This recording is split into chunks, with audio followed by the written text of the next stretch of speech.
வாழ்க்கையில எல்லாவற்றிலும் நல்ல காரியங்கள்லாம் மீதி இருக்கும். हमारे जीवन के सारे अच्छे कार्य में हम बचत करेंगे। அப்ப என்னன்னா முதலாவது கர்த்தருடைய வார்த்தை, पहले परमेश्वर का वचन, அதுக்கப்புறம் முதற் பலன். उसके बाद पहला फल। அந்த முதற் பலனை வந்து ஊழியக்காரர்கிட்ட கொடுக்கறாங்க. जो पहला फल को हम सेवक के हाथ में देंगे, அவங்க எல்லாம் சாப்பிட்டு திருப்தியாகி மீதி எடுக்கறாங்க. वो सब खाकर तृप्त होकर बचत भी करते हैं। இத தான் நம்ம ஆரம்பிச்சோம். इसी से हमने शुरू किया அப்படினா था। சபையினுடைய பெருக்கம், कलीसिया का बढ़ोतरी है ये, சபையினுடைய வளர்ச்சி. कलीसिया की बढ़ोतरी। அப்படினா சபைனா நீங்க நானும் தான். आप और हम ही इसका मतलब। சபை என்பது ஒரு கட்டடம் கிடையாது. कलीसिया बोलने से एक इमारत नहीं है। சபை என்பது பீப்புள்ஸ், यहाँ के लोगों के बारे में है, தேவ ஜனம், परमेश्वर के लोग। அப்போ தேவ ஜனத்தின் வாழ்க்கையில மீதம் எடுக்கிற ஆண்டுன்னு சொல்லிட்டு ஆண்டவர் சொல்றாரு. परमेश्वर के जीवन में वो बचत करने का साल है करके परमेश्वर बोलते हैं। ஆகவே ஃபர்ஸ்ட் தேவனுடைய வார்த்தை,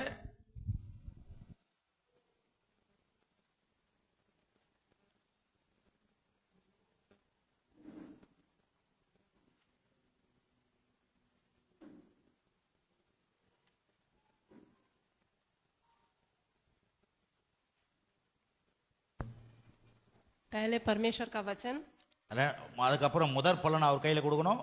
फिर पहला फल को हम सेवक के அதை हाथ में வச்சு देंगे। ஊழியக்காரர் ஊழியம் செய்யறாரு, उसको रख के सेवक काम करते हैं, மீதம் எடுக்கிறாங்க. फिर बचत करते हैं। என்னன்னா எல்லாம் நல்ல காரியம், சுகம் மீதம் இருக்கும், हमारी चंगाई बचत होगी, ஆரோக்கியம் மீதம் இருக்கும், आरोग्यता की बचत, சமாதானம் மீதம் இருக்கும், शांति की बचत, சந்தோஷம் மீதம் இருக்கும், आनंद की बचत होगी, ஆசீர்வாதம் மீதம் இருக்கும், आशीर्वाद की बचत, ஐஸ்வர்யம் மீதம் இருக்கும், धन संपत्ति की बचत, வேலைகள் மீதம் இருக்கும். हमारे काम की बचत। அப்படின்னா வேலை இல்லைன்னு இல்ல, எக்கச்சக்கமா வேலை இருக்குது சார்.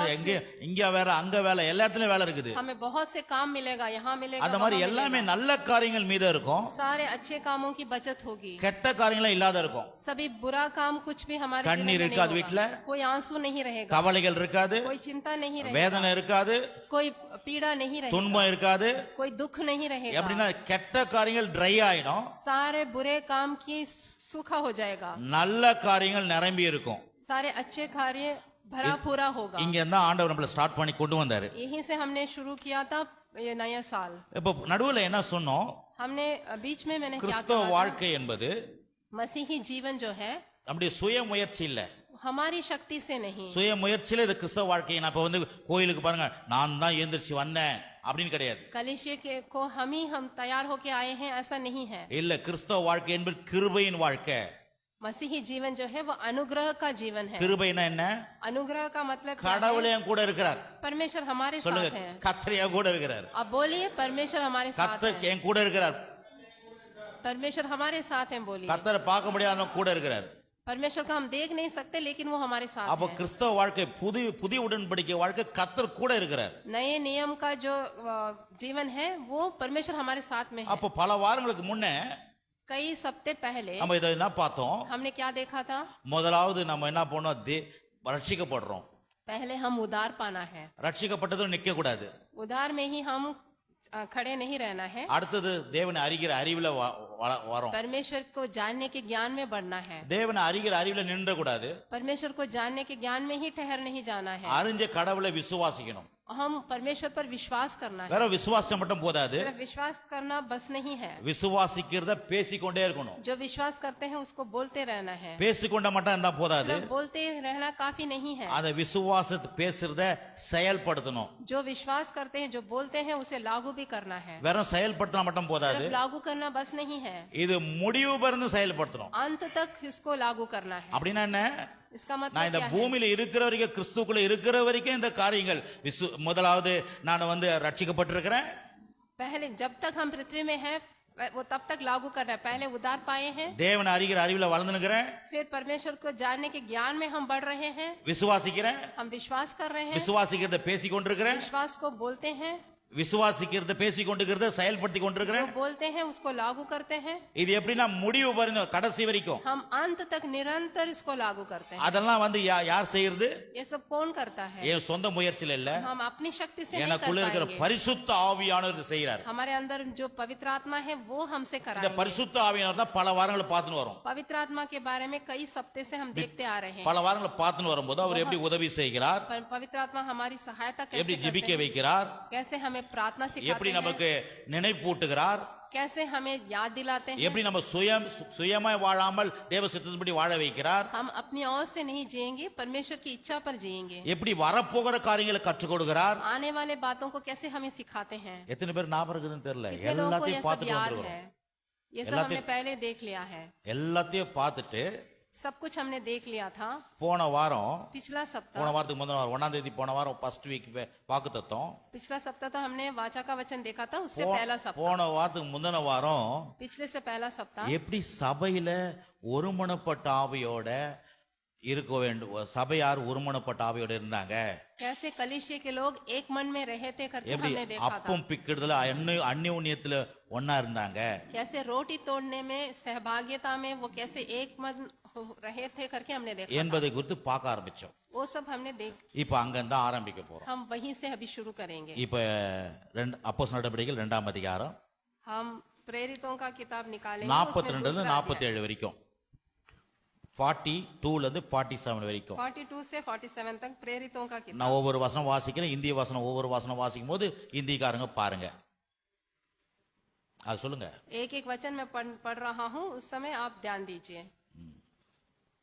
2:42 அவர்கள் அப்போஸ்தலருடைய உபதேசத்திலும் அந்நியோன்யத்திலும் அப்பம் பிட்கதிலும் ஜெபம் பண்ணுதலும் உறுதியா தரித்திருந்தார்கள். और वे प्रेरितों से शिक्षा पाने और संगति रखने में और रोटी तोड़ने में और प्रार्थना करने में लौलीन रहे। எல்லோருக்கும் பயம் உண்டாயிற்று. அப்போஸ்தலர்களாலே அநேக அற்புதங்களும் அடையாளங்களும் செய்யப்பட்டது. और सब लोगों पर भय छा गया और बहुत से अद्भुत काम और चिन्ह प्रेरितों के द्वारा प्रकट होते थे। விசுவாசிகள் எல்லோரும் ஒருமித்து இருந்து சகலத்தையும் பொதுவாய் வைத்து அனுபவித்தார்கள். और सब विश्वास करने वाले इकट्ठे रहते थे और उनकी सब वस्तुएं साझे की थी। காணியாட்சிகளும் ஆஸ்திகளையும் விற்று ஒவ்வொருவருக்கும் தேவையானதற்கு தக்கதாக அவைகள் எல்லோருக்கும் பகிர்ந்து கொடுத்தார்கள். और वे अपनी अपनी संपत्ति और सामान बेच बेच कर जैसे जिसकी आवश्यकता होती थी बांट दिया करते थे। அவர்கள் ஒருமனப்பட்டவர்களாய் தேவாலயத்தில் அனுதினம் தரித்திருந்து வீடுகள் தோறும் அப்பம் பிட்டு மகிழ்ச்சியோடும் கபடம் இல்லாத இருதயத்தோடு போஜனம் பண்ணி, और वे प्रतिदिन एक मन होकर मंदिर में इकट्ठा होते थे और घर घर रोटी तोड़ते हुए आनंद और मन की सिधाई से भोजन किया करते थे। आमेन। தேவனை துதித்து ஜனங்கள் எல்லாரிடத்திலும் தயவு பெற்றிருந்தார்கள். ரட்சிக்கப்படுவர்களை கர்த்தர் அனுதினமும் சபையிலே சேர்த்து கொண்டு வந்தார். और परमेश्वर की स्तुति करते थे और सब लोग उनसे प्रसन्न थे और जो उद्धार पाते थे उनको प्रभु प्रतिदिन उनमें मिला देता था। आमेन। எத்தனை பேருக்கு இது ஞாபகம் இருந்துச்சு? நம்ம போன வாரத்துக்கு முதல் வாரம் कितने लोगों இதை को याद है ये सब? இதை வாசிச்சு हमने ये पढ़कर நம்ம எப்படி ஐக்கியமா இருக்கணும், हम कैसा इकट्ठा रहना है, எப்படி கணவன் மனைவி எப்படி குடும்பங்கள் எப்படி ஒற்றுமையா இருக்கணும், परिवार में पति पत्नी कैसे एक साथ एक मन रहना है। இந்த ஒற்றுமை இதெல்லாம் சுய முயற்சி கிடையாது. ये सब अपने ओर से हम नहीं कर सकते। கர்த்தரை நீங்க விசுவாசிட்டீங்கன்னா परमेश्वर पर अगर विश्वास உங்க कर வாழ்க்கையில लिए அவர் तो இருக்கிறாரு, आपके जीवन में परमेश्वर है, உங்க குடும்பத்தையே அவர் நடத்த ஆரம்பிச்சிருவார். आपके परिवार को ही वो चलाने लग जाए। இது ஏதோ திருப்பி சொல்றேன், இது என்னுடைய என் பலத்துல இங்க நடக்கல. நானு ये हमारे बल से नहीं होगा। கிறிஸ்தவ வாழ்க்கை புதிய ஏற்பாட்டினுடைய சத்தியம் என்ன? தேவன் நம்மளை இயக்குகிறார். नए नियम का सत्य बात क्या है? परमेश्वर हमें चला रहे हैं। இதை நான் விசுவாசிக்கணும். ये हम विश्वास करना है। ஏன்னா இன்னைக்கு என்ன பண்றாங்கன்னா தன்னுடைய முயற்சியில தான் நம்ம கிறிஸ்தவ வாழ்க்கை வாழ்றாங்க. वो क्या सोचते हैं? हम अपनी कोशिश से ही मसीह जीवन जिएंगे करके सोचते हैं। ஐயோ நான் ஏன் ஜெபம் பண்ணல, मैं उठ के प्रार्थना नहीं कर ஓ पा रहा நான் हूं, வசனத்தை வாசிக்கல, मैं वचन नहीं पढ़ पा நான் रहा हूं, ஆலயத்துக்கு போகணும், मैं कलीसिया जाना है। அதெல்லாம் உண்மை. ये तो ठीक है, ஆனா எனக்குள்ள இருக்கிற பக்தி வைராக்கியம் உள்ள பரிசுத்த ஆவியானவர் எனக்குள்ள இருந்தது ஏவுறான்றதை நம்ம புரிஞ்சுக்கணும். लेकिन हमारे अंदर से पवित्र आत्मा हमें अगुवाई कर रहे हैं करके हम समझना है। அதான் நான் சொன்னேன், நீங்கள் ஆனா தனியா இல்ல, इसलिए मैं बोलता हूँ आप और हम अकेले नहीं हैं। நீங்கள் ஆனா கிறிஸ்துவுக்குள்ள இருக்கிற, கிறிஸ்து நமக்குள், நாம் அவருக்குள், அவர் நமக்குள் இருக்கிறார். आप और हम अकेले नहीं हैं, क्रिस्तु हमारे अंदर है और हम क्रिस्तु के अंदर हैं। ஏன்னா ரெண்டு பேரும் இணைஞ்சிட்டோம். क्योंकि हम दोनों एक साथ जुड़ गए हैं। அததான் கணவன் மனைவி பத்தி பேசுது. इसके उदाहरण के लिए हम पति पत्नी के बारे में கணவன் மனைவி தனித்தனியா இருந்தாலும் ஒன்றா இருக்கிறார்கள். पति और पत्नी अलग अलग रहने से भी वो एक हैं। அதனாலதான் ஆதாமுக்குள்ள ஏவாளை வச்சார். इसलिए आदाम के अंदर हवा को रखे थे। அததான் கிறிஸ்துவுக்குள்ள நம்ம இருக்கிறோம், அவர் நமக்குள்ள இருக்கிறார். ऐसे ही क्रिस्तु के अंदर हम हैं और हमारे अंदर क्रिस्तु है। எப்படி கணவன் மனைவி ரெண்டா இருந்தாலும் ஒருவரா இருக்கிறாங்க. जैसे पति पत्नी दो रहने से भी वो एक ही हैं। எந்த அர்த்தத்துல? कैसे अर्थ में हम कह रहे हैं? ஒரே மனது, ஒரே எண்ணம், ஒரே சிந்தை, ஒரே யோசனை. குடும்பங்கள்ல ரெண்டு பேருக்கும் ஒரே மாதிரி பேசுவாங்க, ஒரே மாதிரி சிந்திப்பாங்க, ஒரே மாதிரி யோசிப்பாங்க, எதை கேட்டாலும் ஒன்னா செயல்பட ஆரம்பிப்பாங்க. किस मतलब से कह रहे हैं कि पति पत्नी एक ही सोच सोचते हैं, एक ही विचार में रहते हैं, एक ही बात बोलते हैं। அதான் ஒரு மனம். यही है एक मन। அததான் தேவன் நமக்கு கொடுத்திருக்கிறாரு. यही परमेश्वर ने हमें दिया है। பாருங்க, பிதாவாகிய தேவன், குமாரனாகிய இயேசு கிறிஸ்து. நான் போன வாரம் சொன்னது திருப்பி சொல்றேன். பிதாவாகிய தேவன், குமாரனாகிய இயேசு கிறிஸ்து, பரிசுத்த ஆவி, மூணு நபர். परमपिता परमेश्वर, यीशु मसीह और पवित्र आत्मा तीन जने हैं। அவங்க மூணு பேர் இருந்தாலும் அவங்க ஒருவர் தான். அவங்க तीन जन रहने से भी वो एक ही हैं। எந்த விதத்துல? कैसे? தேவன் அன்புள்ளவரா? அன்புள்ளவர். परमेश्वर प्रेमी है। இயேசு அன்புள்ளவர். यीशु मसीह भी प्रेमी है। பரிசுத்த ஆவி அன்புள்ளவர். पवित्र आत्मा भी प्रेमी है। தேவன் இரக்கமுள்ளவரா? परमपिता दयालु हैं। இயேசு இரக்கமுள்ளவர். यीशु भी दयालु हैं। ஆவியானவர் இரக்கமுள்ளவர். पवित्र आत्मा भी दयालु। தேவன் விடுவிக்கிறவரா? परमेश्वर छुड़ाने वाले हैं। இயேசு விடுவிக்கிறவர். यीशु भी छुड़ाने वाले हैं। பரிசுத்த ஆவி விடுவிக்கிறவர். पवित्र आत्मा भी छुड़ाने वाले। அப்போ எல்லா குணாதிசயங்களும் மூணு பேருக்கும் ஒரே மாதிரி இருக்குது. तीनों के गुण एक ही हैं। அதே விதத்துல தான் ऐसे ही நாம் நம்மளை அப்படிதான் படைச்சிருக்காரு. हमें भी परिवार में ऐसे ही बनाया है। குடும்பத்தை தனித்தனியா 4 பேர் இருந்தாலும் 3 பேர் இருந்தாலும் परिवार में अगर 3 जने रहे या 4 जने रहे, ஒரே மனது, ஒரே எண்ணம், ஒரே சிந்தை, ஒரே யோசனை, ஒரே பேச்சுக்குள்ள நம்மளை கொண்டு வருதுதான் தேவ சித்தமா இருக்குது. एक ही मन, एक ही सोच, एक ही विचार, एक ही बात में लेके आना ही परमेश्वर की इच्छा है। அததான் இங்க வசனத்தை வாசிக்கிறோம். इसलिए हम 42 திருப்பி வாசிக்கிறோம். அவர்கள் அப்போஸ்தலருடைய உபதேசத்திலும் அந்நியோன்யத்திலும் அப்பம் பிட்கதிலும் ஜெபம் பண்ணுதலும் உறுதியாய் தரித்திருந்தார்கள். हम 42 फिर से पढ़ेंगे। वे प्रेरितों से शिक्षा पाने और संगति रखने में, रोटी तोड़ने में, प्रार्थना करने में लौलीन रहे। அப்படின்னா அந்நியோன்யம் அப்படின்றது ஒரே மாதிரி ஒரே லெவல்ல இருக்கிறாங்க எல்லாருமே. संगति, संगति मतलब सब लोग एक साथ मिलजुल कर रहे हैं। 46 இன்னும் அழகா சொல்லுது. 46 46 पढ़ेंगे। அவர் ஒருமனப்பட்டவர்களாய் அப்படின்னு போட்டுக்குது. वो एक मन होकर बोल के वहां தேவாலயத்தில் அனுதினமும் தரித்திருந்து, वो एक मन होकर मंदिर में इकट्ठा हुए। அதுக்கப்புறம் அப்படியே பாருங்க, வீடுகள் தோறும் அப்பம் பிட்டு மகிழ்ச்சியோடும் கபடமில்லாத இருதயத்தோடு ஜெபம் போஜனம் பண்ணி, और घर घर रोटी तोड़ते हुए आनंद और मन की सिधाई से भोजन करते थे। அப்படின்னா வேற ஆலயத்துல மட்டும் ஒரு மனம் இல்ல, सिर्फ कलिशे में ही एक मन அப்படியே नहीं। ஆலயத்துல இருக்கிறது தான் அப்படியே வீட்டுக்குள்ள இருக்குது. जैसे कलिशे में है वैसे ही घर में भी है। वो பரலோக பேட்டர்ன் தான் சபையில பேட்டர்ன். சபை பரலோகம் எப்படி பேட்டர்ன் ஒரு மனமா இருக்குதோ, जैसे பிதா குமாரன் பரிசுத்த ஆவியானவர், जैसे परमेश्वर और यीशु मसीह और पवित्र आत्मा एक है, அதேதான் சபை ஒருமனப்பட்ட ஆவியில இருக்குது. वैसे ही कलिशे में भी है वहाँ। அப்படியே வீடு குடும்பமும் அப்படியே ஒருமனப்பட்ட ஆவியில இருக்கு. परिवार भी वही शैली में है। அப்படியே பரலோகத்துடைய ஜெராக்ஸ் தான் சபை, स्वर्गलोक का जेरॉक्स ही कलिशा है, சபையினுடைய ஜெராக்ஸ் தான் வீடு. कलिशे का छाप ही हमारा परिवार। எத்தனை பேர் कितने புரியுது? लोगों को समझ में आ रहा है? எத்தனை பேர் புரியுது? कितने लोगों को समझ में आ रहा है? இதுதான் கடவுளுடைய திட்டம். यही परमेश्वर की योजना है। இதத்தான் தேவன் நம்ம அப்படியே நம்முடைய வாழ்க்கையில கொண்டு வரதுக்கு தான் நம்மள கொண்டு வந்திருக்கிறார். यही परमेश्वर हमारे जीवन में लेके आने के लिए हम यहाँ पर इकट्ठा ஆனா हुए இன்னைக்கு हैं। உலகமும் வீடும் என்ன லெவல்ல இருக்குது? लेकिन संसार और हमारा घर कैसा है? யாரும் ஒரு மனம் இல்லாத இருக்கிறோம். कहीं पर भी एक मन नहीं है। ஒரு மனம் இல்ல, வீட்டுல ஒரு மனம் இல்ல, घर में குடும்பத்துல एक ஒரு मन மனம் नहीं இல்ல, है। எல்லாம் பிரிஞ்சு सब लोग अलग अलग ஆனா हैं। குடும்பமா இருக்கிறோம், வீட்டுல घर में இருக்கிறோம், परिवार ஒரே तो வீட்டுல है। தான் படுத்து தூங்குறோம். एक ही घर में हम सोते हैं। இன்னும் கேட்டா ஒரே கட்டில படுத்து தூங்குறோம். एक ही चारपाई में भी सोते हैं। ஆனா எல்லாரும் வேறமா சிந்தனையில, வேற எண்ணத்துல, अलग-अलग வேற सोच யோசனையில में है। இருக்கிறோம். அதனாலதான் குடும்பத்துல பிரச்சனைகள். इसके वजह से परिवार में परेशानी आती है। அததான் தேவன் களைஞ்சி எறியறதுக்கு தான் நம்மளை ரட்சித்தார். इससे छुड़ाने के लिए ही परमेश्वर ने हमें उद्धार दिया है। கவனிங்க, இப்போ आप ध्यान இப்ப दीजिए। கவனிங்க, போன வாரம்லாம் பார்த்துட்டோம், இதை பத்தி ஃபுல்லா பார்த்துட்டோம். हमने पिछला सप्ताह इसके बारे में पूरा देख இப்போ लिया பாருங்க, था। 1 கொரிந்தியர் 11 அதிகாரம் 2 வசனம். 1 कोरिन्थिया 11 अध्याय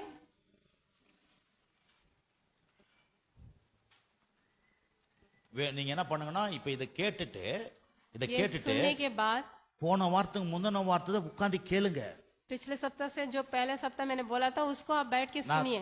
திருப்பி சொல்றேன், நீங்க வேலை செய்யுங்க, आप काम करिए, சம்பாதிங்க, आप कमाइए, நீங்க படிங்க, आप पढ़िए, நீங்க நல்ல பெரிய ஆளா இருங்க. आप बहुत बड़े ஆனால் ओहदे में இதெல்லாம் रहिए। எதுல வருதுன்னா இந்த கடவுளுடைய வார்த்தையின் அடிப்படையில தான் உங்களுக்கு நல்லது நடக்க போகுது. लेकिन परमेश्वर के वचन के द्वारा ही और आपका जीवन और अच्छा होने वाला நீங்க है। வேலை செய்து படிச்சு கிடிச்செல்லாம் வந்து ஒரு லெவல்ல வாழலாம். आप काम करके या पढ़ाई करके एक आपका ओहदा एक सीमित है, ஆனா தேவன் நினைக்கிற அளவுக்கு வாழணும்னா உங்களுக்கு இது அவசியம். लेकिन परमेश्वर जितना सोचते हैं उतना दर्जा पर आप जीना है तो ये सब आपको आवश्यक है। அதுக்காக தான் கடவுள் நம்ம ரட்சிக்கப்பட வச்சுக்கிறாரு. इसके लिए ही परमेश्वर ने हमें उद्धार दिया அதனால தான் ஆலயத்துக்கு கொண்டு வர வைக்கிறாரு. इसके लिए हमें कलीसिया में लेकर அதனால ஆலயத்துல பிரசங்கிக்க வைக்கிறாரு. इसलिए कलीसिया में प्रचार करवा रहे हैं। பாருங்க, நான் எங்கேயோ வாழ்ந்திருந்தேன். मैं कहीं पर था पहले, நான் வந்து ஒரு சாதாரண ஒரு மனுஷனா ரட்சிக்கப்படாத இருந்தேன். मैं उद्धार नहीं पाया था, बहुत ही साधारण एक व्यक्ति था पहले। என்ன ரட்சிக்கப்பட நடத்தினாரு, मुझे परमेश्वर ने उद्धार दिया என்ன ஒரு था, சர்ச்சைக்கு வச்சாரு. मुझे कलीसिया चलाने के लिए मुझे दिया था। அதுக்கப்புறம் என்ன ஒரு ஊழியக்காரன் ஆக்குறாரு. उसके बाद मुझे एक सेवक இப்போ बनाया। ஒரு சபையை கொடுத்து சபையில போதிக்க வைக்கிறாரு. अभी मुझे एक कलीसिया देकर कलीसिया में प्रचार करवा रहे நான் हैं। சாதாரண எலக்ட்ரிஷியன் வேலையை வச்சு லொட்டு சுத்தி அடிச்சிருந்தேன். मैं पहले एक साधारण इलेक्ट्रिशियन था। ஏன்னா என் வயிற்று பிழைப்புக்காக வாழ்ந்திருந்தேன் நான். मैं अपने पेट की कमाई के लिए मैं कमाने जाता था। இது ஆர்டினரி வாழை. ये तो सिर्फ एक साधारण काम था। அதுக்காக உங்களை என்னை ரட்சிக்கிற கடவுள் उसके लिए आपको और हमें उद्धार नहीं दिए हैं परमेश्वर। உங்களை என்னையும் அவர் ரட்சித்தார்ன்றதுக்கு ரட்சிக்கிறதுக்கு காரணம் என்ன? आपको और हमें उद्धार देने की कारण क्या है? நமக்குள்ள இருக்கிற அவருடைய வச்சிருக்கிற அந்த தாளாந்தெல்லாம் புழியறதுக்கு. அப்படின்னா இந்த உலகத்துக்கு நம்ம ஒரு பெரிய ஒரு சாரை போல ஒரு பழத்தை அப்படி நசுக்கணும், அப்படியே சாறு அப்படியே வந்து எல்லாருடைய தாகத்தை தீக்குது பாருங்க. जैसे एक फल को निचोड़ने से वहाँ उसमें से जो रस आता है वो सभी का प्यास बुझाता है। அந்த மாதிரி தேவன் நமக்குள்ள ஒரு இந்த உலகத்துக்கு ஒரு பெரிய ஒரு பழமாக அவர் பெரிய ஒரு ஆசீர்வாதமாக நம்மளை அமைச்சிருக்கிறாரு, அனுப்பியிருக்கிறாரு. ऐसे ही इस संसार के लिए हमें एक फल के रूप में, एक आशीर्वाद के रूप में हमें बनाया है परमेश्वर ने। நாம் अनेक மக்களுக்கு பொழியக்கூடியவர்களாக, अनेक மக்களுக்கு நம்ம ஆசீர்வாதமா இருப்பதற்காக நம்ம கடவுள் அவ்வளவு காரியம் நமக்குள்ள வச்சிருக்கிறார். अनेक लोगों के लिए हम आशीर्वाद बनने के लिए हमें उतना ज्ञान हमारे अंदर रखा है परमेश्वर ने। அதற்காக தான் நம்ம ஆலயத்துக்கு வரோம். उसके लिए हम कलीसिया में आ रहे हैं। எதுக்காக? किस लिए? எனக்குள்ள இருக்கிற எல்லாத்தையும் நான் இந்த உலகத்துக்கு கொடுக்கிறதுக்காக கடவுள் என்ன வச்சிருக்கிறார். मेरे अंदर जितना भी प्रतिभा है वो सब इस दुनिया को देने के लिए परमेश्वर ने हमें यहाँ लेके आया। அதுக்காக தான் பைபிள்ல கொடுத்திருக்கிறாரு. उसके लिए हमें बाइबल हाथ में दिया है। ஏன் அடுத்த வாரம் போன வாரத்தை கேளுங்கன்றது पिछले सप्ताह का बात हम क्यों सुनने के लिए बोल रहे हैं? அது அப்படியே அந்த பரலோக பேட்டர்ன் இந்த சபையில இருக்கிற மாதிரி அப்படியே இந்த வீடு அப்படி இந்த காரியம் இந்த ஒருமனம் அப்படியே என் வீட்டுக்குள்ள இருக்கணும்.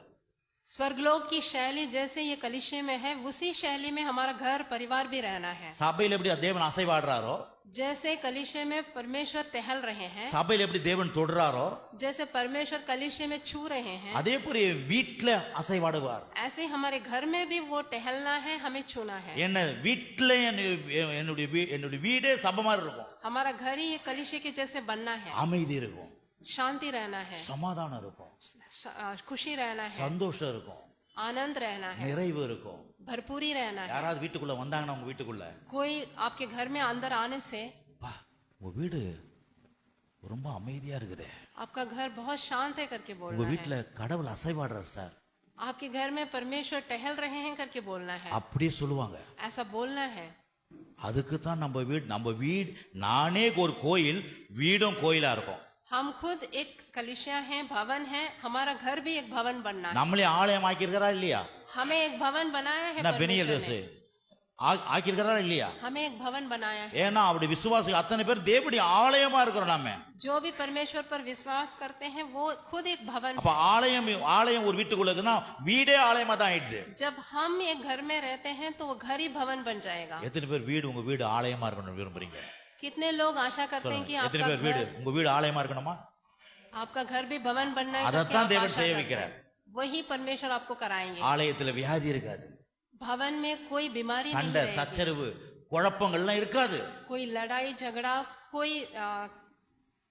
उलझने नहीं रहेगा। ஆமென். ஆமென். அப்ப பாருங்க 1 கொரிந்தியர் 11ஆம் அதிகாரம் 2ஆம் வசனம். 1 कोरिन्थियों 11 का दूसरा वचन। Praise the Lord. आमीन। எல்லாரும் ரொம்ப சீரியஸா ஜாலியா இருங்க. சொல்லுங்க ஜாலியா இருங்க. सब लोग बहुत ही ஆமா. ஏன்னா கடவுள் खुशी இங்க से இருக்கிறார். रहिए, क्योंकि परमेश्वर கர்த்தர் यहाँ இருக்கிற पर இடத்துல है। எப்படி எல்லாரும் கூட परमेश्वर जहाँ रहते हैं आप அப்பா, ऐसे कठोरता से नहीं எப்படி रहना புள்ள है। போய் அப்பா மடியில போய் படுத்துக்கின்னு கொஞ்சம்ல என்னப்பா தாடியை பிடிச்சி இழுத்துக்கின்னு जैसे बच्चे पिता के गोद में जाके लेट के वो खेलता है, அவன் பையன் பார்த்து இழுத்து இருறா சொல்லுங்க டாடி तो पिता बोलेगा अच्छा अच्छा बेटा रहो। அதுதான் இங்க ऐसे ही यहाँ पर भी हम கடவுள்லாம் என்ன நினைச்சா நம்ம நினைச்சு கடவுள்னா அன்னைக்கு சொன்னாங்க பாரு அந்த அம்மா கத்தி வச்சுக்கின்னு கோல் வச்சுக்கின்னு டப்புன்னு ஒரு அடிச்சிடலாம் போய் அப்படிலாம் இல்ல. परमेश्वर बोलने से वो तलवार लेके आएंगे, ऐसा नहीं। அவர் நம்ம அப்பா वो हमारे पिता हैं, தாய் தகப்பனா இருக்கிறார். वो हमारे माता पिता दोनों एक ही हैं। वो நம்மை அணைத்துக் கொள்கிறார். हमें वो घेर के रखे हैं, நம்மை விசாரிக்கிறார். हमसे पूछताछ करेंगे, நம்மை தட்டி தூங்க வைப்பார். हमें सराहेंगे, हमें सुलाएंगे, நம்முடைய குழப்பங்களை மாத்துவார். हमारे उलझनों को सुलझाएंगे, நமக்கு இளைப்பாறுதலை தருவார். हमें विश्राम देंगे। அதாங்க கர்த்தர். यही है परमेश्वर। கவனிங்க. आप ध्यान பாருங்க दीजिए। 1 கொரிந்தியர் 1 कोरिन्थियों 11ஆம் அதிகாரம் 2ஆம் வசனம். 11 का 2। சகோதரரே, ஆ, நீங்கள் எல்லாவற்றிலும் நீங்க பாருங்க சகோதரரே, நீங்கள் எல்லாவற்றிலும் நீங்கள் எல்லாவற்றிலும் என்னை நினைத்துக் கொண்டு நான் உங்களுக்கு ஒப்புவித்தபடி நீங்கள் கட்டளைகளை கைக்கொண்டு வருகிறது நிமித்தம் உங்களை புகழுகிறேன். வாசிங்க. 11 का 2 पढ़ेंगे। मैं तुम्हें सराहता हूँ कि सब बातों में तुम मुझे स्मरण करते हो और जो व्यवहार मैंने तुम्हें सौंप दिया है उन्हें धारण करते रहो। என்ன சொல்றாரு சபை மக்களை பார்த்து பவுல்? कलीसिया के लोगों से पौलुस क्या बोल रहे हैं? என்ன சார் சகோதரரே, हे भाइयों करके बोलते பாருங்க. हैं। அப்ப கிறிஸ்தவ வாழ்க்கை என்பது हमारा मसीही जीवन क्या இங்க है? எல்லாரையும் ஒன்றாக்குறாங்க. सबको एक साथ मिलाते हैं। அதான் கிறிஸ்தவ மதம் சொல்றாங்க பாருங்க. பிரதர் எப்படி இருக்கீங்க, इसलिए சிஸ்டர் எப்படி இருக்கீங்க? इसलिए मसीही लोग क्या बोलते हैं? ब्रदर सिस्टर करके बोलते நீங்க हैं। பிரதர் சிஸ்டர் பேசாலே நீங்க ஆண்டோடைய பிள்ளைன்னு தெரிஞ்சுப்பாங்க லோக்கல்ல. ब्रदर सिस्टर करके बुलाने से ही वो लोग अन्य जाति के लोग समझेंगे कि हम मसीही हैं। அன்னைக்கு ஒரு வருஷத்துக்கு முன்னாடி 2 வருஷத்துக்கு முன்னாடி எங்க வீட்டாண்ட நான் நடந்து வந்திருந்தேன்.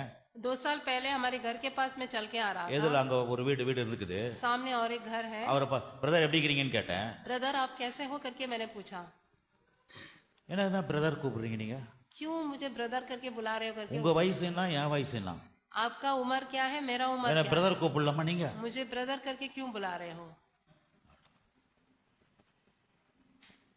அப்படின்னா என்ன அர்த்தம்னா इसका मतलब क्या है? வேலைங்கள்னு அர்த்தம். उनको समझ में नहीं आया இப்ப है। பாருங்க ஆண்டவரே மனுஷனை சிநேகிதனே என்றார்.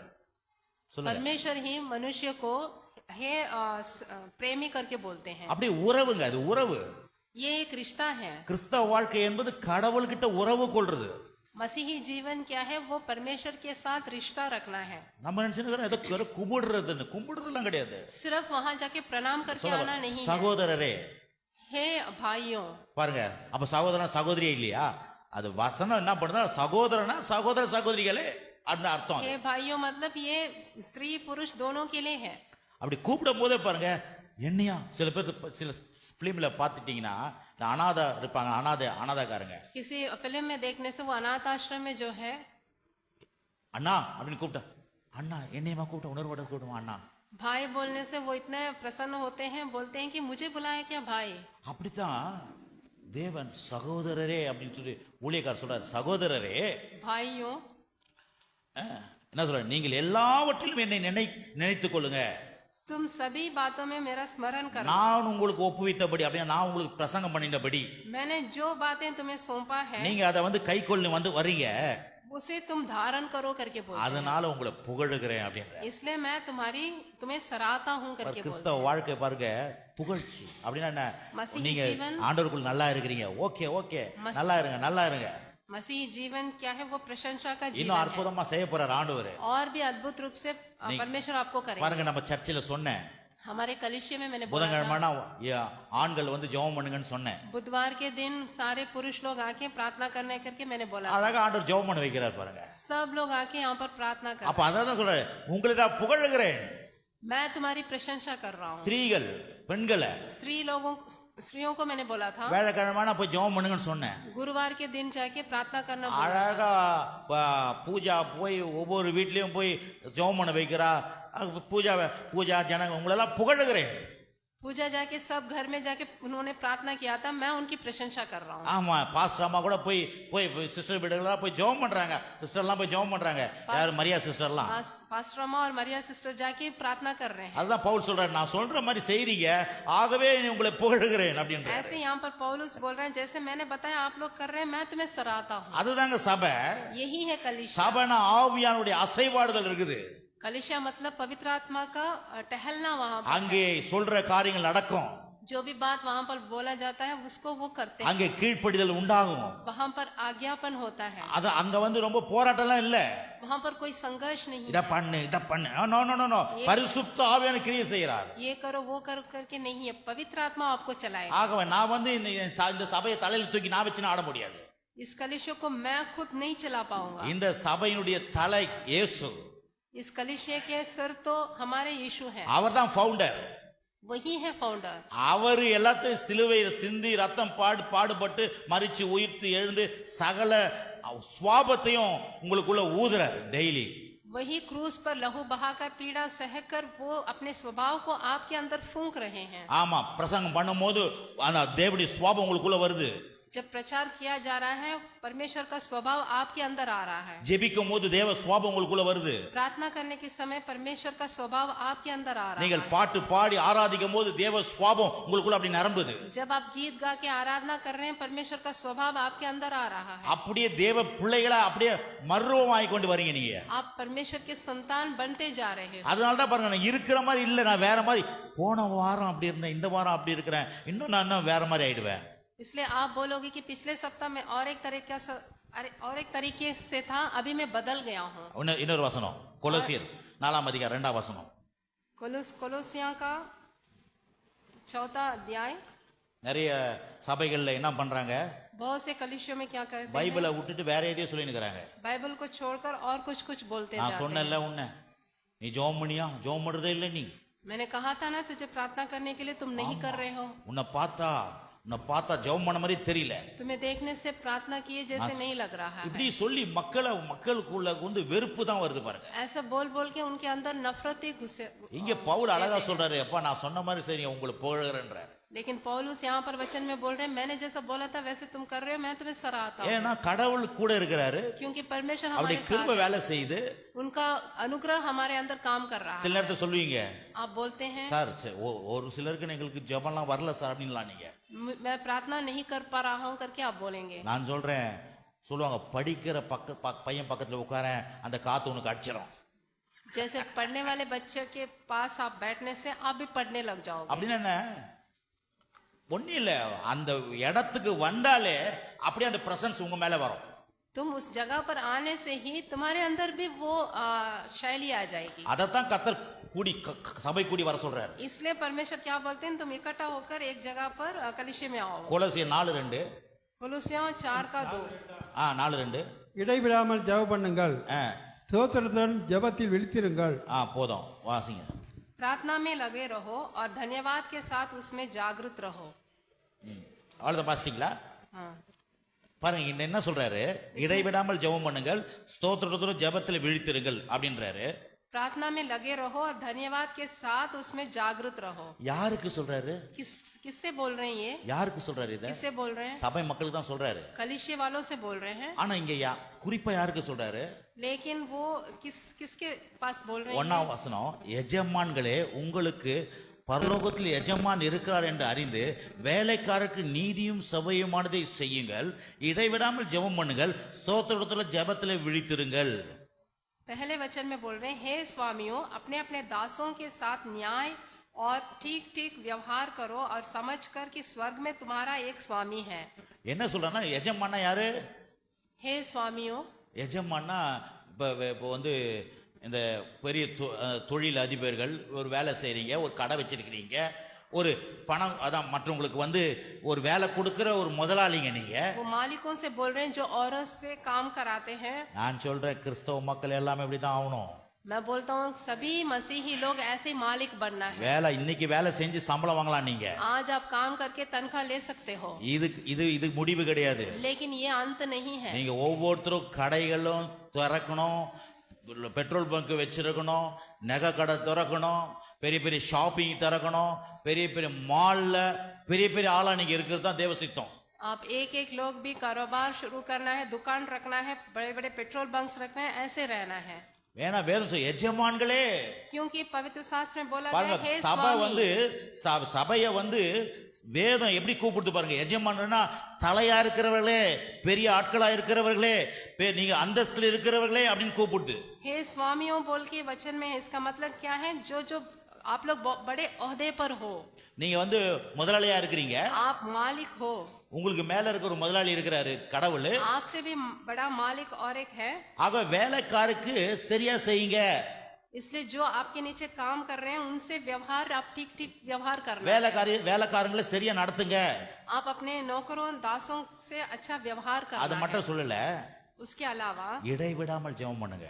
आप निरंतर प्रार्थना भी करना है। ஸ்தோத்திரத்தோட ஜெபத்துல வீழ்த்திருங்க.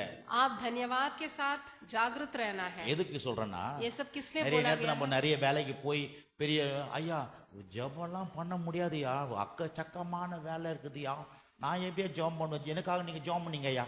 हम क्या बोलते हैं? हम सुबह से लेकर शाम तक बहुत काम करके आके हम बोलते हैं कि प्रार्थना करने के लिए समय नहीं है, मेरे लिए आप ही प्रार्थना कर लीजिए करके बोलते நிறைய பேருக்கு என்னன்னா ஐயா நம்மளுக்காக ஜெபம் பண்ணிப்பாரு, हैं। हम क्या सोचते हैं? पासवान हमारे लिए प्रार्थना நம்ம कर, வேலைக்கு போலாம், हम तो काम पे जाएंगे। நம்ம வந்து வேலைக்கு போவோம், அப்புறம் வியாபாரம் பண்ணுவோம், இதெல்லாம் பண்ணுவோம், ஜெபமா ஐயா பண்ணிப்பார். हम काम पे जाएंगे, व्यापार पे जाएंगे, लेकिन प्रार्थना तो पासवान करेंगे करके हम सोचते हैं। ஐயா எதுக்கு ஜெபம் பண்ணுவாருன்னா, நீங்க கர்த்தருடைய சித்தத்தை செய்யணும், நோக்கத்தை செய்யணும், திட்டத்தை செய்யணும், அதுக்காக ஐயா ஜெபம் பண்ணுவாரு. पासवान किस लिए प्रार्थना करेंगे? कि आप लोग परमेश्वर की इच्छा को पूरा करना है, इसलिए वो करेंगे। ஆனா இங்க யாருக்கு சொல்றாரு? எஜமான்களே ஜெபம் பண்ணுங்க அப்படின்னா, लेकिन- ரொம்ப பிஸியா இருக்கிறீங்களா? பிஸியா இருக்கிறீங்களா உலகத்துல? क्या ஜெபம் பண்ணுங்க. यहाँ पर बोला कि हे स्वामियों करके, इसका मतलब क्या? आप बहुत व्यस्त हो, आप प्रार्थना करो। எப்படி ஜெபம் பண்ணணுமா? अब कैसे प्रार्थना करना है? இடைவிடாமல், निरंतर प्रार्थना அப்படியே करना है। கண்டினியூஸ், निरंतर प्रार्थना करना है। என்னைக்கோ ஒரு நாள் ஜெபம் இல்ல. सिर्फ कोई ना एक दिन ऐसा करना नहीं है। இப்ப எப்படி என்ன ஜெபம் பண்றது? कैसे प्रार्थना करेंगे? உங்க கூட தான் ஆவியானவர் இருக்கிற ஜெபம் பண்ண வைப்பாரு.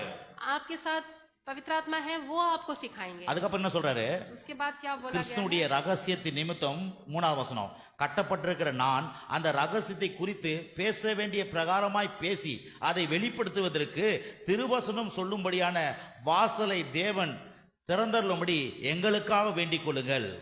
और इसके साथ ही साथ हमारे लिए भी प्रार्थना करते रहो कि परमेश्वर हमारे लिए वचन सुनाने का ऐसा द्वार खोल दे कि हम मसीह के उस भेद का वर्णन कर सकें जिसके कारण मैं कैद में हूँ। आमीन। இந்த ஜெபத்துல என்ன அவர் ஒரு குறிப்பை கொடுக்கிறாரு. इस பவுல் ஒரு குறிப்பு கொடுக்கிறாரு. प्रार्थना में वो एक पॉइंट बोल रहे हैं। என்ன குறிப்பை கொடுக்கிறாரு? क्या पॉइंट நான் बोल रहे हैं? ஊழியக்காரன்பா, मैं तो एक सेवक हूँ। நான் போய் அங்கங்க ஆண்டவரை பத்தி சொல்ல போறேன். मैं यहाँ वहाँ जाके परमेश्वर के बारे में बोलने जा रहा हूँ। எனக்குள்ள இருக்க தேவ ரகசியம் வெளிப்படும்படியாக मेरे अंदर जो परमेश्वर का भेद है वो बाहर आना है। திருவசனத்தை ஜனங்களுக்கு சொல்லும்படியாக, वचनों को सुसमाचार लोगों को सुनाने के எனக்கு लिए வாசல் திறக்கும்படியாக मेरे लिए द्वार खुलना है। எனக்காக ஜெபம் பண்ணுங்க. इसलिए आप लोग मेरे लिए प्रार्थना करो करके वो இப்ப बोल रहे हैं। அதை தான் நம்ம என்ன பண்றோம்? அங்க போய் நம்ம என்ன சொல்றோம்? பாஸ்ட் மீட்டிங் வைக்கிறோம், அதுக்காக ஜெபம் பண்ணுங்க. इसलिए हम क्या बोल रहे हैं? पासवानों को मीटिंग रखने वाले हैं, उसके लिए आप प्रार्थना कीजिए। இப்ப நம்ம அங்க 2 நாள் மீட்டிங் வச்சிருக்கிறோம். हमारे घर के पास 2 दिन का मीटिंग रखा हुआ அந்த 2 है। நாள் மீட்டிங் எங்க எதுக்காக வச்சிருக்கிறேன்? वो 2 दिन का मीटिंग किस लिए रखे हैं? நிறைய கிறிஸ்தவ மக்களுங்க बहुत से ஊழி मसीह எங்க போய் சுவிசேஷம் சொல்லுவாங்கன்னா, बहुत से मसीही लोग कहाँ जाके वो सुसमाचार सुनाते இங்க हैं? பாருங்க, நம்ம சர்ச்சில் வந்து இந்த சர்ச்சு ஆண்டவர் எதுவும் இந்த கேஸ்ட் எல்லாம் பாக்குறவர் கிடையாது. यहाँ पर हमारे कलिशे में हमारे परमेश्वर कोई जाति नहीं देखने वाला। அதனால தான் ஒருமனப்பட்ட ஆவி, ஒற்றுமை, சகோதரன்றார். इसलिए वो बोल रहे हैं कि एक मन की आत्मा एकता है भाइयों करके ऐसा बोल रहे हैं। நிறைய கிறிஸ்தவ சமுதாயம் என்ன பண்ணுதுன்னா சுவிசேஷம் போய் சொல்ல போறாங்க. लेकिन बहुत से मसीही लोग जब सुसमाचार सुनाने जाते हैं, இந்த தாழ்த்தப்பட்ட மக்கள் கிட்ட தான் போய் சொல்லுவாங்க சுவிசேஷத்தை. जो बहुत ही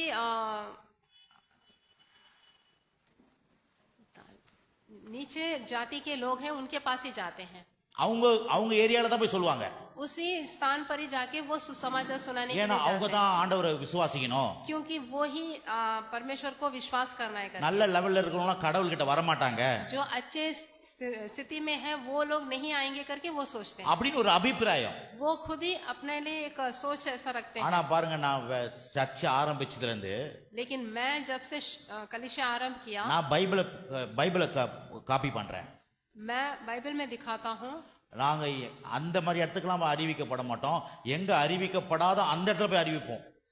हम लोग ऐसे नीचे जाति के जहाँ है वैसे वहां नहीं जाएंगे, लेकिन जहाँ पर कोई भी नहीं गया हो वैसे जगह पर हम புது जाएंगे। கும்படிப்புடியில ஒரு மீட்டிங் வச்சேன். எங்கன்னா தலைவர் வீட்டுக்கு ஆப்போசிட் அந்த பஞ்சாயத்து ஆபீஸ் ஆண்ட கூட்ட வச்சோம்.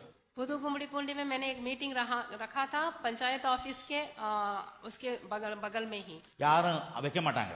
कोई भी वहां पर नहीं रखते हैं। அந்த தலைவர்கிட்ட கேட்டு 3 நாள் வச்சேன் கூட்டம். मैं वहां पर वो अफसर से पूछकर मैंने 3 दिन का मीटिंग रखा था। புது கும்படிப்புடியில இருக்கிற அந்த எல்லா தெருவுகளையும் சுவிசேஷம் அறிவிப்போம்.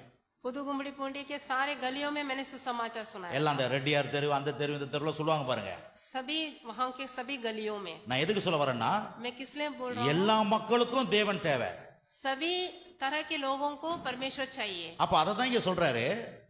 वही यहाँ पर बोल रहे हैं, திருவசனம் பிரசங்கிக்கிறதுக்கு கதவு திறக்கும்படி எனக்கா ஜெபம் பண்ணுங்க. सुसमाचार सुनाने के लिए द्वार खुलना है, इसलिए आप प्रार्थना कीजिए करके ये वचन में बोला இப்பயே है। நான் நோட்டீஸ் எப்படி போட்டுக்கிறேன் பாத்தீங்களா? अभी भी मैंने नोटिस कैसा डाला है। அங்க இருக்கிற வயல்ல இருக்கிறவங்க அத்தனை பேருக்கு கொடுக்க போறேன். வயல் அங்க எங்க வீட்டாண்ட வயல் விதைக்கிறவங்க விவசாயிங்க वहाँ இருக்கிறாங்க. मेरे घर के पास जो खेती बाड़ी कर रहे हैं सभी को मैं नोटिस देने वाला हूँ। அவங்களுக்கு கொடுக்க போறோம். सभी को हम எங்க देंगे। வீட்டாண்ட இருக்கிறவங்களுக்கு கொடுக்க போறோம். हमारे घर के पास जो रहते हैं उनको भी देंगे। பிறகு அந்த பிளாட்ல இருக்கிறவங்களுக்கு கொடுக்க போறோம். वहाँ फ्लैट्स में जो है उनको भी देंगे। சின்ன வழுதல் பெட்ல ஃபுல்லா இருக்கிற இடத்துல கொடுக்க போறோம். चिन्ह वरदलम बेड में भी हम जाके देंगे। ஏன்னா அது தேவனை அறியாத மக்களுக்கு நம்ம கர்த்தருடைய வார்த்தையை சொல்லணும். அதான் இங்க சொல்றாரு. परमेश्वर से अनजान है उनको बताना है परमेश्वर का वचन। நமக்கு கூட்டம் வச்சுட்டா, வாங்க சர்ச்சி மக்களே வாங்க, அப்படியே வந்து சர்ச்சி மக்களே வேன் வேண்டாம் வந்து நில்லு அப்படின்னு அந்த மாதிரி கூட்டம் கிடையாது இது. मीटिंग रख के सिर्फ कलिसिया के लोग ही वैन भर के आके सुन के जाना, ये बात नहीं है। அந்த மக்கள் வரலாம், கொஞ்சம் சர்ச்சி மக்கள். कलिसिया के लोग भी आ सकते हैं, ஆனா போக்கஸ் என்ன?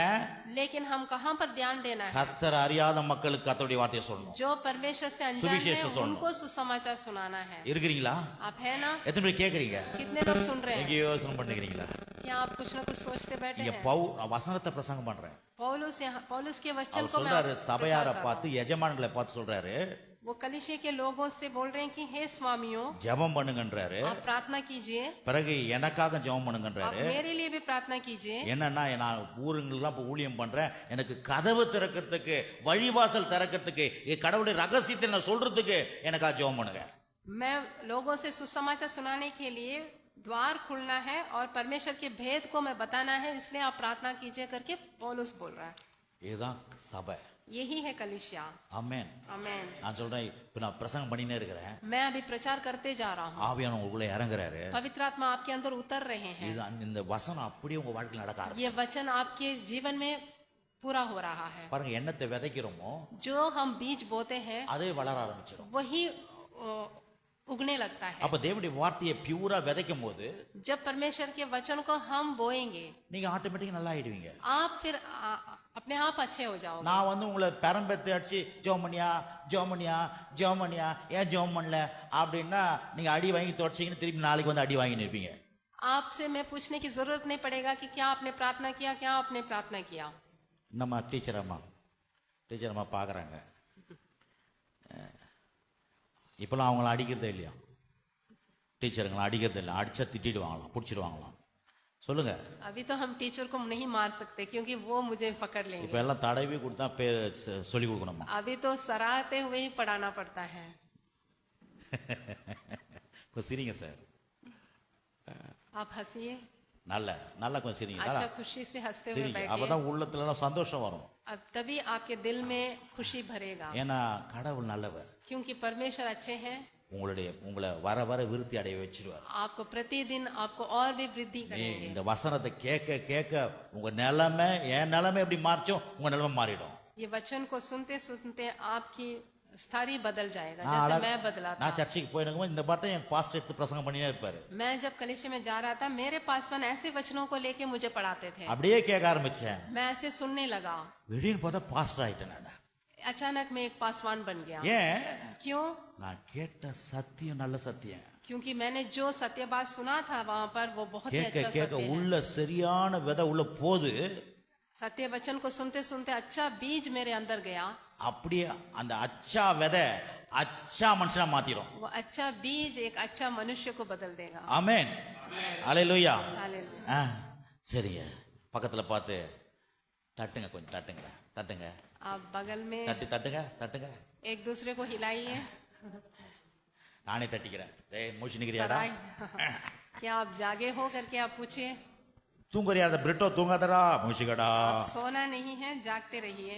பிரைஸ் தி லார்ட் जय मसीह की। ஷாሎም கேக்குறானா क्या शालोम ஷாሎም सुन रहा है? கேக்குறானா ஓ தூங்கினே கேக்குறானா क्या शालोम सुन रहा है?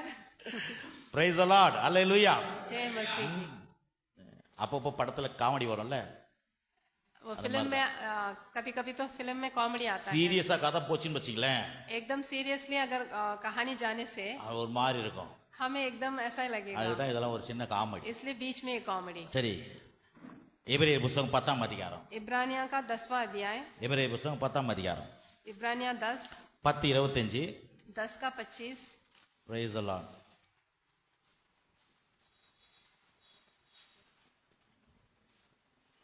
10:25 10 का 25।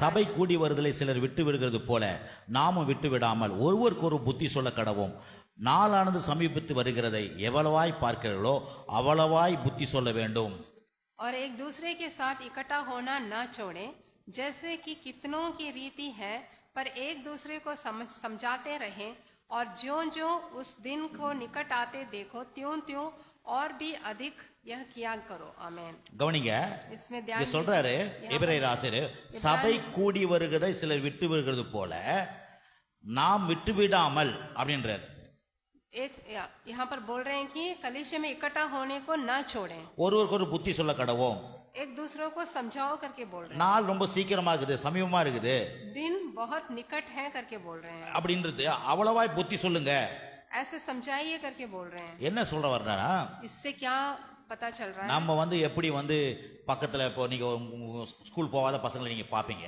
अगर अड़ोस पड़ोस में कोई बच्चे स्कूल नहीं जा रहे என்ன हैं, சொல்லுவீங்க आप क्या बोलेंगे? ஸ்கூல் போகாத வீட்டுல இருக்கிறான் வச்சுங்களேன் अगर वो स्कूल नहीं गया, ऐसे घर में रहने से वो क्या வீட்டுல இருப்பா போகாதப்பான்னு சொல்லுவீங்க आप घर में रहो, स्कूल नहीं जाओ, விஜய் ऐसे பிரதர் थोड़ी बोलेंगे। என்ன சொல்லுவீங்க பிரதர் आप வீட்டுல क्या பக்கத்துல எல்லாம் பசங்க வீட்டுல சுத்தின்னு கிடக்குறாங்க படிக்காதல என்ன பண்ணுவீங்க நீங்க ஒரு நல்ல மனுஷன் என்ன சொல்லுவீங்க आप பாருங்க எப்படிலாம் உங்களையே கேட்க வைக்கிட்டு இருக்குது என்ன क्या சொல்லுவீங்க बोलेंगे बच्चे से?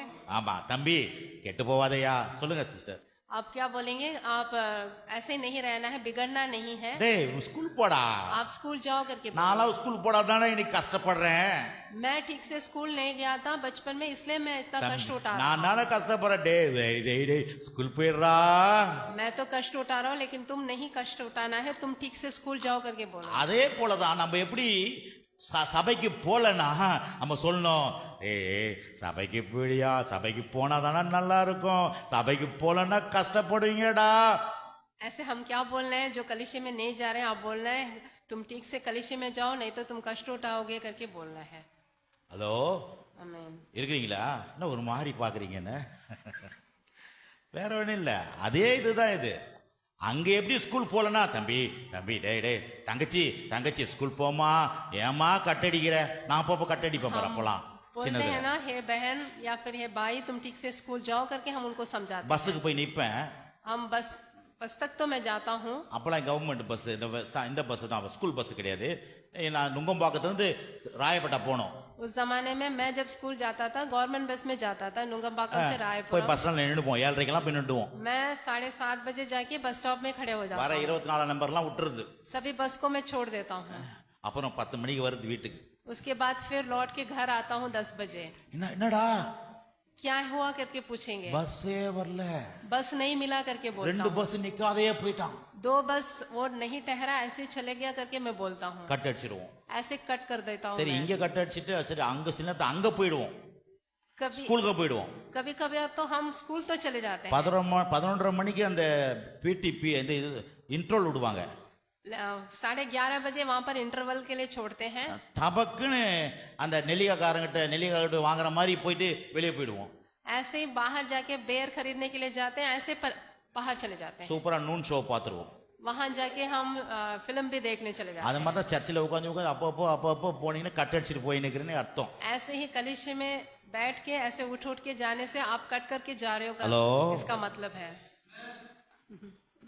ஸ்கூல் மாதிரி தாங்க இது स्कूल के जैसे ही है यहाँ पर कलिशा भी கோயில் என்னன்னா தேவன் யாரு எப்படிப்பட்டவர் என் வாழ்க்கை எப்படி பண்ண முடியும் என் குடும்பத்தை என்ன பண்ண முடியும் என் மனைவி பிரச்சனை எப்படி பண்ண முடியும் என் கணவன் பிரச்சனை எப்படி பண்ண முடியும் என் வீட்டு பிரச்சனை என்ன பண்ண முடியும்ன்றத அவர் சொல்றதை நம்ம கேட்டாதான் आप यहाँ बैठकर परमेश्वर की बातों को सुनना है वो हमारी परेशानी को कैसे ठीक करेंगे हमारे घर की परेशानी को कैसे ठीक करेंगे करके आप सुनना है படிச்சா கேட்டா தானே பதில் கிடைக்கும் आप सुनने से ही उसका हल मिलेगा வாத்தியார் நடத்தும் போது கேட்கலன்னா பதில் எப்படி வரும் நமக்கு பதில் எப்படி எழுத முடியும் जब अध्यापक पढ़ाते हैं आप नहीं सुनने से आप उत्तर कैसे लिखोगे ஆகவே தான் பாருங்க சபைன்றது ரொம்ப ரொம்ப முக்கியம் इसलिए ஸ்கூலை कलीसिया- காட்டிலும் ரொம்ப முக்கியம் स्कूल से भी अधिक महत्वपूर्ण है कलिशा सिर्फ पाठ ही पढ़ाते हैं ஆனா சபையில நம்ம சரியா கேட்கலன்னா வாழ்க்கையே போயிடும் अगर कलिशे में हम ठीक से नहीं सुनाने से नहीं सुनने से जीवन ही चले जाएगा இருக்கிறீங்களா आप हैं பார்த்து சீக்கிரம் கேளுங்க பாருங்க வாழ்க்கையே போயிடும் நல்லா கேளுங்க சொல்லுங்க தட்டி इसलिए आपस கேளுங்க में बोलिए जीवन ही चले जाएगा வாழ்க்கைப்பா வாழ்க்கை ये जीवन की நல்லா बात है கேளுப்பா जीवन की बात है इसलिए आप ठीक से सुनो करके आपस में बोलो லோரி லோரி திருவிருந்து அனுசரிக்க போறோம் अभी हम प्रभु भोज लेने वाले हैं ஆதியாகமம் புஸ்தகம் 3:8 இந்த ஒரு மனன்றத பத்தி பார்த்துட்டு முடிச்சிடலாம் ஆதியாகமம் புஸ்தகம் 3:8 उत्पत्ति 3:8 निकालेंगे பகலில் ஆ, குளிர்ச்சியான வேளையிலே ஆ, தோட்டத்தில் உலாவுகிற தேவனாகிய கர்த்தருடைய சத்தத்தை அவர்கள் கேட்டார்கள் ஆ, வாசிங்க அவ்வளவுதானே 3:8 வாசிங்க ஆதியாகமம் புஸ்தகம் तब यहोवा परमेश्वर जो दिन ठंडे समय वाटिका में फिरता था उसका शब्द उनको सुनाई दिया तब आदम और उसकी पत्नी वाटिका के वृक्षों के बीच यहोवा परमेश्वर से छिप गए வாசிச்ச வசனம் என்னதுன்னா ये जो वचन हमने पढ़ा था वो क्या है? ஆதாம் ஏவாளை தேவன் உண்டாக்கி தோட்டத்துல வச்சாரு आदम और हवा को परमेश्वर ने बनाकर उस बगीचे में वाटिका में रखा था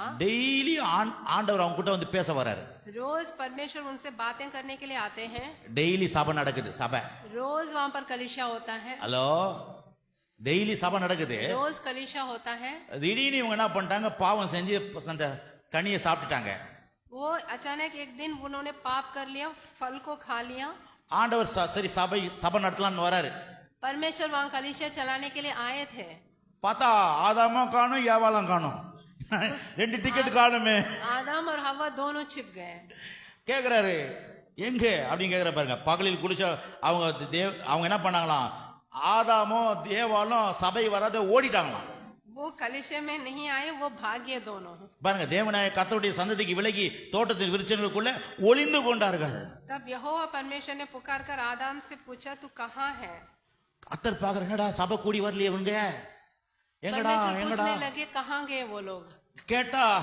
பாவம் செஞ்சு இப்போ சட்ட துணி இல்லாத எங்க போயிருக்கிறாங்க ஒளிஞ்சு நிக்கிறாங்க वो पाप करके वो भाग के छुप गए நான் என்ன சொல்ல வரேன்னா मैं क्या बोलने वाला हूँ தேவன் கணவன் மனைவி குடும்பம் ஒன்னா இருக்கிறத விரும்புறாரு परमेश्वर पति पत्नी परिवार एक रहना करके चाहते हैं நீங்க எந்த காரியத்துக்குள்ள குடும்பம் பிரிஞ்சிருக்க கூடாது किसी भी कारण से बिछड़ना नहीं है वो பாருங்க ஒன்னா இருந்த குடும்பத்தை பிசாசு பாவம் செஞ்சு பிரிச்சு விட்டான் जैसे वो दोनों एक साथ थे लेकिन शैतान उसने युक्ति करके उनको परमेश्वर से अलग कर दिया பிரிச்சு விட்டு சபைக்கே வராத போயிட்டான் वो कलिशे में ही नहीं आए बाद இவர் में। சபை நடத்தலாம்னு வர்றாரு लेकिन परमेश्वर आए குடும்பத்துல ஜெபம் பண்ணலாம்னு வர்றாரு தேவன் परमेश्वर उनसे कलीसिया चलाने के लिए उनके पास ஆளுக்கு ஒரு மூலையில ஓடுறாங்க. वो लोग भाग के छुप गए। அப்ப பாருங்க சர்ச் தேவன் குடும்பத்தை எப்படி விரும்புறாரு பாருங்க. आप देखिए परमेश्वर परिवार को कितना चाहते हैं। அதான் முதல் இடத்துல வாசிச்சோம், அவங்க ஒருமனப்பட்டு சபை கூடி வந்தார்கள். वो एक मन होकर कलीसिया में इकट्ठा हुए। இங்க ஆரம்பிச்சு பிரிஞ்சாங்க. இயேசு வந்து மறுபடியும் சபையை ஒண்ணாக்குறார். यहाँ पर वो लोग परमेश्वर से अलग हुए, लेकिन बाद में यीशु आने के बाद सब लोग इकट्ठा होने लगे। ஆகதான் சங்கீத புஸ்தகம் சொல்லுது भजन संगीता 133 निकालेंगे। சகோதரர் ஒருமித்தம் வாசம் செய்யும் பொழுது जब सब लोग एक साथ आते हैं, அங்க வந்து ஜீவனையும் ஆசீர்வாதத்தையும் என்றென்றையும் கட்டளையிடுறாராம். वहाँ पर जीवन और आशीर्वाद को वो देते हैं। ஜீவனையும் ஆசீர்வாதத்தை என்றென்றைக்கு கட்டளையிடுகிறார். जीवन और आशीर्वाद हमेशा के लिए देंगे। வாசிக்கிறோம் பாருங்க, 133 சங்கீதம் 1ல இருந்து 3 வரைக்கும் வாசிச்சு முடிச்சிடலாம். இதோ சகோதரர் ஒருமித்து வாசம் பண்ணிறது என்ன? சகோதரனா குடும்பம், குடும்பம் சகோதரனா சகோதரி, குடும்பம் கணவன் மனைவி எல்லாரையும் சபையார். எத்தனை நன்மையும் எத்தனை இன்பமானது. சகோதரனா என்ன? குடும்பம் கணவன் மனைவி எல்லாரும் சேர்ந்துதான்.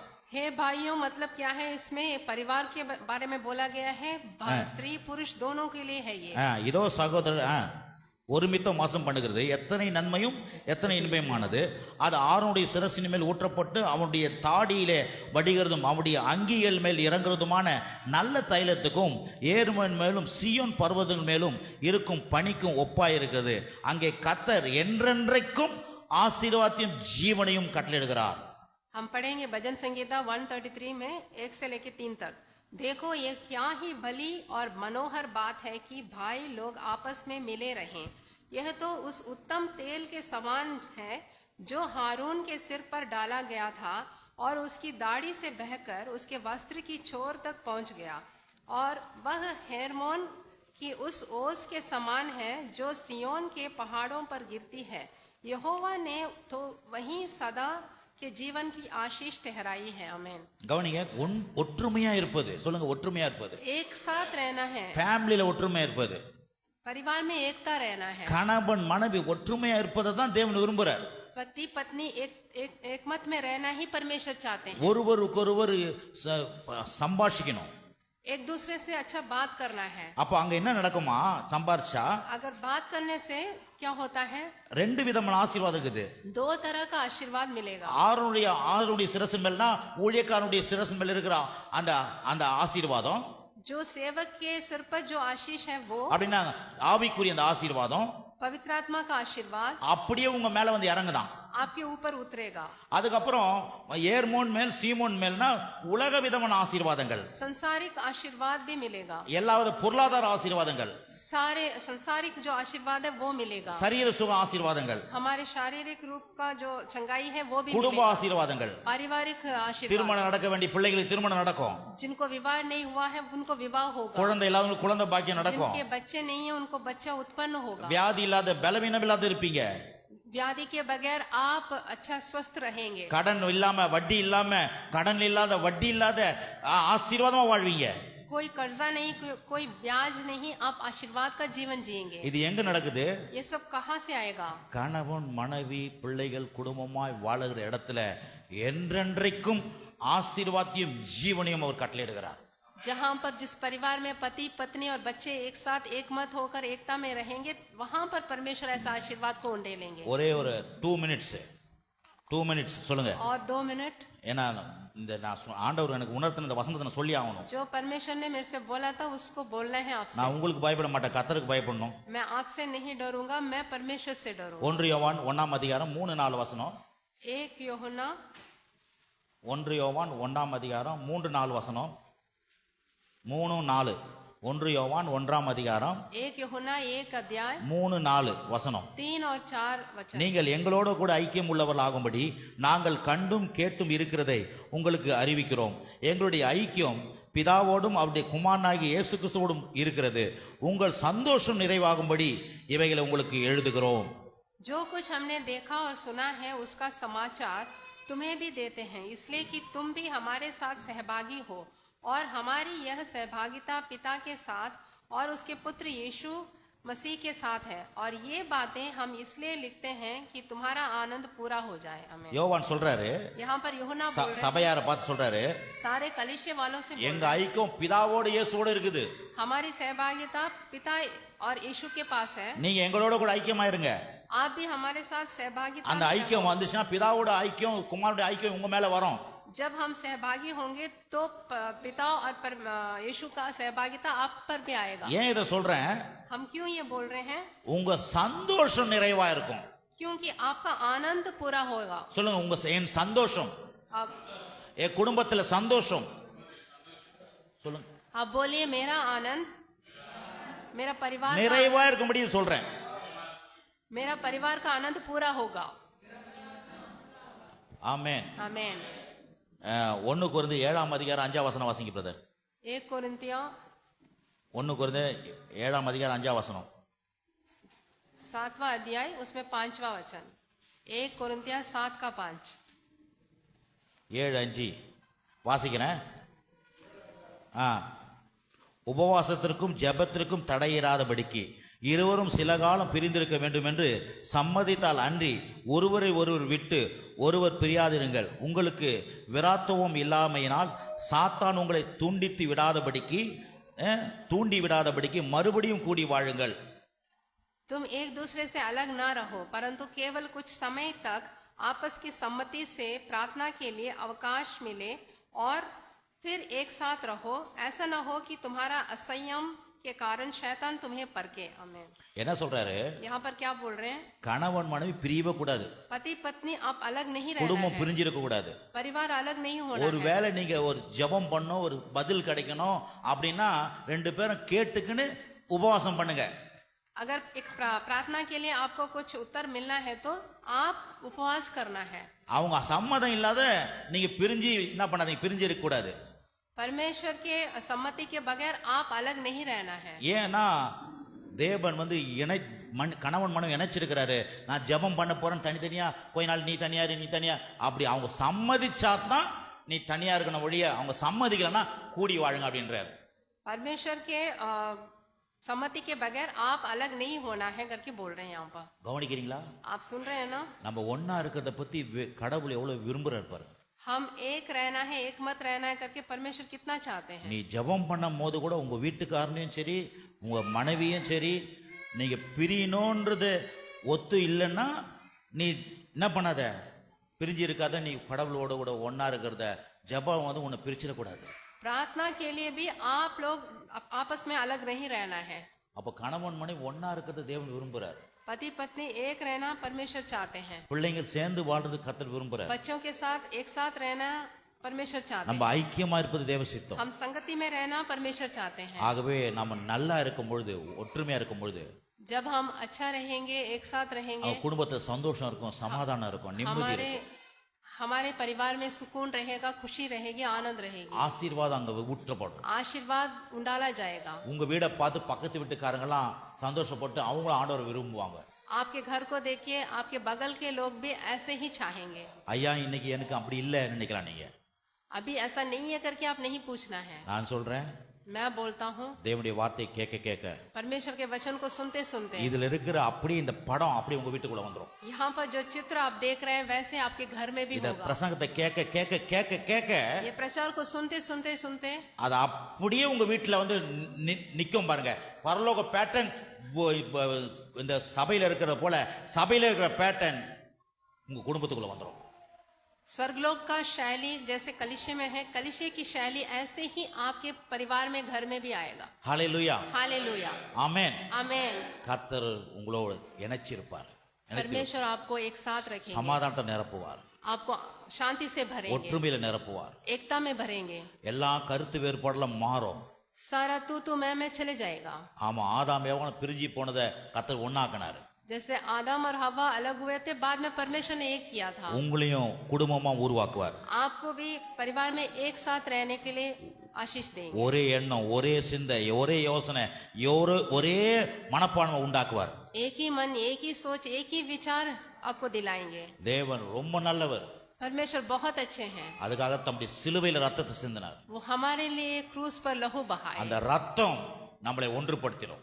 वो लहू हम में एकता लेके आएगा। இயேசு ரத்தம் यीशु मसीह का जो लहू உங்கள் है குடும்பத்தை ஒருமனப்படுத்த ஆவியை கொண்டு வரும். आपके परिवार में एकता की आत्मा को लेके आएगा। இன்னும் இணக்கமா இருப்பீங்க. आप और भी एक साथ एकमत होकर रहेंगे। நம்ம திருவிருதை அனுசரிப்போம். अभी हम प्रभु भोज लेंगे।